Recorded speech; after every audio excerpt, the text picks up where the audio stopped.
ہمارے ساتھ تعاون کیا ہے۔ Gwadar golf city, a project of BSM developers.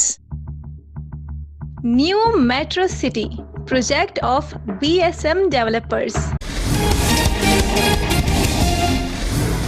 حق دو تحریک کے سربراہ مولانا ہدایت الرحمان بلوچ کو ساتھیوں سمیت ایڈیشنل سیشن جج کی عدالت میں پیش کیا گیا۔ گوادر عدالت نے مولانا اور ان کے ساتھیوں کو جوڈیشل لاک اپ میں منتقل کرنے کے احکامات دیے۔ عدالت میں مولانا ہدایت الرحمان بلوچ کے پیشی کے پیش نظر سیکیورٹی کے سخت انتظامات کیے گئے تھے، جبکہ جوڈیشل لاک اپ کے اطراف بھی سیکیورٹی بڑھا دی گئی ہے۔ مولانا بلوچ کے عدالت پہنچنے سے پہلے حق دو تحریک کے رہنما اور کارکنان کی بڑی تعداد بھی پہنچی، جہاں مولانا کا نعروں سے استقبال کیا گیا۔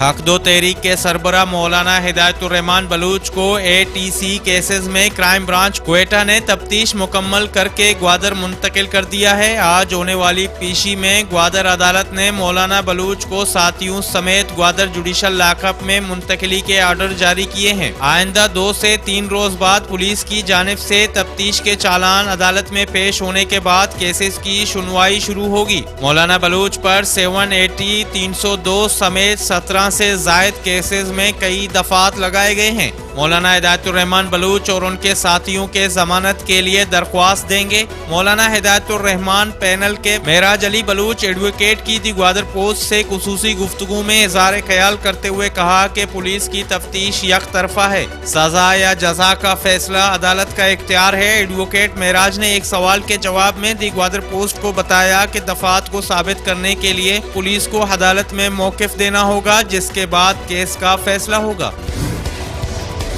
گوادر پورٹ اتھارٹی کے چیئرمین پسند خان بلیدی اور پروجیکٹ ڈائریکٹر داؤد بلوچ نے گوادر پورٹ کے احاطے میں زیر تعمیر ڈی سالینیشن پلانٹ اور پاک China technical and vocational institute کا دورہ کیا۔ چیئرمین پسند خان بلیدی نے ڈی سالینیشن پلانٹ کے تعمیراتی کام کا جائزہ لیا۔ چینی کنسلٹنٹ نے چیئرمین بلیدی کو پلانٹ سے متعلق بریفنگ بھی دی۔ پاک China technical and vocational institute کے دورے پر یونیورسٹی آف گوادر کے پرو وائس چانسلر ڈاکٹر منظور بلوچ، ڈائریکٹر فنانس شفیع محمد بلوچ نے انسٹیٹیوٹ کے شعبوں کا دورہ کرا کے چیئرمین بندرگاہ کو ٹریڈ سے متعلق بریف کیا۔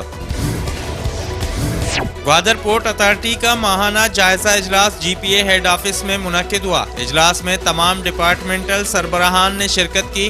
اجلاس میں گوادر بندرگاہ کی مختلف شعبوں کے رواں ماہ کی کارکردگی کا جائزہ لیا گیا اور اجلاس میں اتھارٹی کے متعلق اہم فیصلے کیے گئے۔ جیونی گریڈ اسٹیشن سے بجلی کی فراہمی بند رہے گی۔ محکمہ کیسکو نے اعلامیہ جاری کر دیا۔ 132 kV Gwadar Gionee high transmission line میں ضروری ترقیاتی کام کے باعث 1 فروری کی صبح 8 بجے سے 3 فروری کی شام 5 بجے تک جیونی گریڈ سے منسلک تمام فیڈرز میں بجلی کی فراہمی معطل رہے گی۔ بجلی کی بندش پر کیسکو نے صارفین سے پیشگی معذرت کر کے نمٹا دیا۔ جیونی کنٹانی اور میں 2 اسپیڈ بوٹ آپس میں ٹکرا گئے۔ اسپیڈ بوٹ کی آپس میں ٹکرانے کے باعث ایک اسپیڈ بوٹ کا خلاصی سمندر میں گر کر ڈوب گیا۔ پاکستان کوسٹ گارڈ نے خلاصی کو ڈھونڈنے کے لیے ریسکیو آپریشن شروع کیا ہے، جبکہ ڈپٹی کمشنر گوادر عزت نذیر نے بھی اسسٹنٹ کمشنر کو کنٹانی ہور روانہ کر دیا۔ سیکیورٹی اداروں اور ضلع انتظامیہ کی جانب سے اب بھی ریسکیو آپریشن جاری ہے۔ گوادر پوسٹ کو وصول ہونے والے آخری معلومات تک خلاصی کے حوالے سے کوئی اطلاع نہیں ملی۔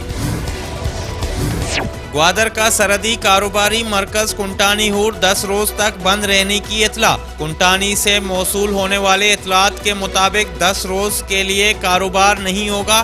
اور کی بندش سے ضلع گوادر اور قریبی علاقوں میں پیٹرول اور ڈیزل کی قلت پیدا ہونے کا خدشہ لاحق ہو گیا۔